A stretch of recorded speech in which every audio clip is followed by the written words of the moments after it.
Welcome to another Andrews Woodworks and Refurbished video. I'm contemplating my life choices. I have worked on this table for an entire week, and this is as close to this leaf as I can get on the stain. We do a lot of refinishing work in this shop, and I've never had the kind of problem that I've had out of this table. I have refinished this table 4 times. I'm learning from mistakes. What happened on this table is I was trying to match this centerpiece, and it is making me not want to do woodworking anymore. Yeah, this is as close as we're getting to this leaf. I used a 120 grit sandpaper.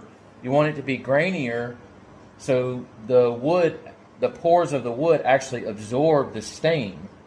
This is a 120 grit sandpaper, and then you've got 240 grit. This is a 320 grit. I don't know, I probably used all the 240 grit, but anyway, you can see the difference in the grain. What you don't want to do is use a high grain like that, because you're going to run into problems like I did. It's not going to absorb into the wood. It's not going to look right. You're going to fight with it, and I fought with it like crazy. I couldn't get this stain to match up, and now I know why, because it wasn't accepting the stain like it should have done. But it's a hard lesson to learn. We're going to keep learning, and we're going to move on, and we're going to move on to the next project. This is as close as it's going to get to this leaf. What are you looking at, Santa? Papa Shisho.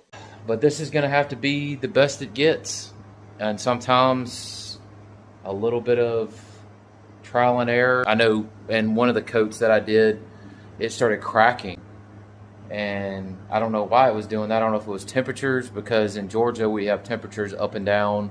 It's like 40 in the morning and then like 80 during the day.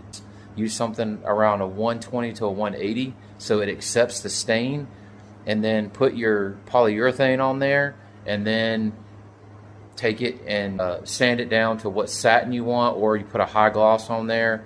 But that's another video I can go into on